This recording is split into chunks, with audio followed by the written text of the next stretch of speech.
네, 한상균 민주노총 위원장에 대한 구속영장이 오늘 신청될 것으로 보입니다. 특히 지난달 14일 1차 대규모 집회 부분에 대해서 이 소요죄가 적용될지가 관심을 모으고 있습니다. 사회부 우철희 기자와 함께 자세한 얘기 나눠보겠습니다. 안녕하십니까? 네, 안녕하십니까? 예, 지금 밤샘 조사 받았는데 밥 안 먹겠다, 소금 달라, 그런 얘기를 하고 있다고 하던데 조사는 어떻게 진행되고 있습니까? 네, 조사는 어젯밤 10시까지, 어젯밤 늦게까지 진행이 됐고요. 밤샘 조사는 아니었습니다. 어제 이제 한상균 위원장이 경찰에 압송된 후에 인적사항 등 기초적인 내용을 제외하고는 혐의와 관련해서는 진술을 일체 거부하고 있습니다. 예. 그야말로 묵비권을 행사하고 있는 건데요. 이것은 경찰과 검찰 등 수사기관에서 진술을 하기보다는 법정에 가서 공방을 벌이겠다, 이런 의도로 현재로서는 해석이 되고 있습니다. 예. 경찰은 일단 오늘 오전 10시부터 다시 한 위원장을 불러서 조사를 이어갈 예정인데요. 한 위원장이 진술을 거부하면서 조사도 쉽지 않을 것으로 현재로서는 보이는데, 경찰은 집회 당시에 체증했던 자료나 압수수색을 통해서 확보한 물증 등을 통해서 혐의 입증에는 큰 무리가 없을 것으로 판단을 하고 있습니다. 또 앞서 말씀하신 것처럼 경찰은 한 위원장이 조사를 위해서 300여 개 항목의 질문을 준비했다고 하는데요. 예. 묵비권을 행사하더라도 답변 태도까지 꼼꼼하게 적겠다, 이런 방침입니다.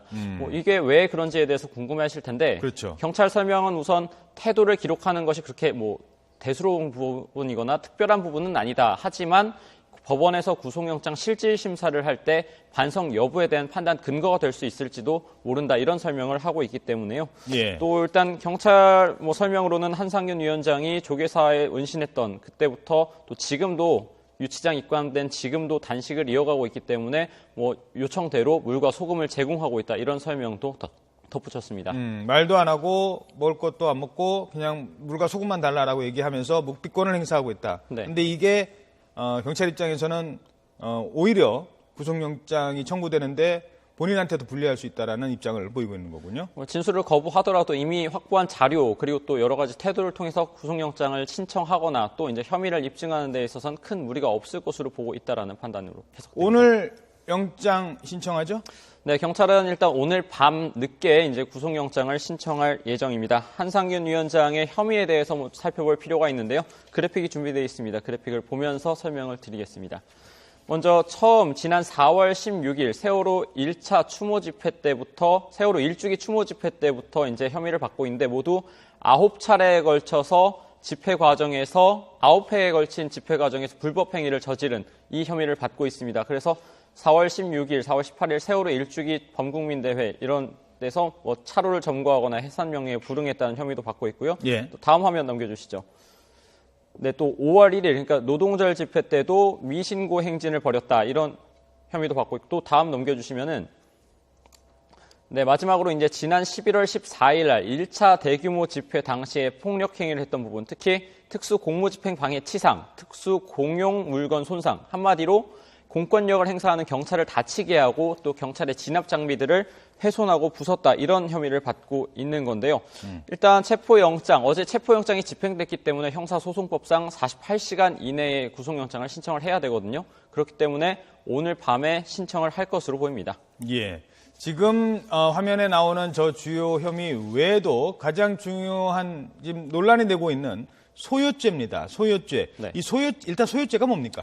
네, 일단 경찰은 지난달 14일 1차 대규모 집회에 대해서 소요죄 적용을 검토하고 있는데요. 지금 화면으로도 보시다시피 예. 다중이 모여서 폭행 또는 협박 또는 손괴 행위를 한 자에 대해서 처벌을 하는 법률입니다. 한마디로 다수의 인원이 모여서 어느 한 지방의 공공의 평온을 해칠 수 있는 정도의 행위가 있었다고 판단될 때 처벌하는 규정인데, 어떤 조직화된 모임이 있거나 특정한 목적을 위해서 모인 것이 아니더라도 위법 행위가 인정이 될 경우에는 그 모였던 사람 전체에 대한 처벌이 가능한 그런 법입니다. 또 처벌 수위도 일반 집회 시위법보다 무서운데, 화면을 보여주시겠습니까? 예, 지금 나오고 있는 요거죠? 네, 네. 형법상 소요죄는 1년 이상 그리고 10년 이하의 징역으로 돼 있는데, 집회 시위에 관한 법률, 일반적으로 집회 시위에서 불법 행위를 한 사람들에 대해서 처벌하는 법률인데 2년 이하의 징역을 하고 있기 때문에 처벌 수위도 훨씬 무거운 것을 보실 수가 있습니다. 또 소요죄는 당시의 행위에 참여했던 모든 사람들에 대해서 처벌 대상이고, 또 수위도 일반 집회 시위법보다 무겁기 때문에 정당한 집회 또는 일반 집회에 대해서 억압하기 위한 수단으로 악용될 가능성도 있다라는 지적이 일고 있습니다. 예. 소유죄가요, 80년대 광주 민주화운동 당시 들어봤었고, 그 뒤에도 뭐 그렇게 많지 않았었는데, 이 실제로 소유죄 적용 가능성, 이건 어떻게 됩니까? 네, 경찰에서는 일단 소유죄 적용을 적극적으로 검토를 하고 있는데, 앞서 정찬배 앵커 말씀하신 것처럼 법조계에서는 쉽지 않을 것이다. 이게 중론입니다. 경찰은 일단 소유죄 적용을 검토하고 있는 이유에 대해서 한상균 위원장이 수십 차례에 걸쳐서 사전 회의를 했고 불법 시위를 기획했고 또 집회 당일, 그러니까 지난 11월 14일 집회 당일에 폭력 행위를 선동했다 때문에 소유죄 적용을 검토하고 있다라고 하는데 예. 앞서 말씀하신 것처럼 소유죄가 실제로 적용된 사례가 극히 이례적입니다. 지난 1980년도 광주 민주화운동 당시나 아니면 86년도 5.3 인천 항쟁 등 전두환 정권 당시에만 제한적으로 사용됐던 이런 법률이기 때문입니다. 또 법조계 의견을 좀 들어봤는데 법조계 의견은 일단 다중이 집합해서 폭력 행위를 했다고 무조건 처벌하는 것이 아니라 앞서 말씀드린 일반 집회시위법의 위반 정도를 넘어서는, 그러니까 한 지역의 평온을 해칠 만한 정도의 행위가 있었다라고 재판부가 판단해야 예. 이 처벌이 가능할 건데 과연 이렇게 인정이 되겠느냐에 대해서는 회의적인 시각도 만만치가 않습니다. 일단 경찰은 오늘 구속영장을 신청을 할 때 한상균 위원장의 적용 혐의에 대해서 소유죄 부분은 일단 영장 신청 당시에는 적용하지 않을 가능성이 커 보이는데 이제 구속이 될 경우에는 이후 수사를 통해서 이 부분에 대해서 적극적으로 들여다본다 이런 방침을 세워놨습니다. 알겠습니다. 네, 지금까지 우철희 기자였습니다. 수고하셨습니다.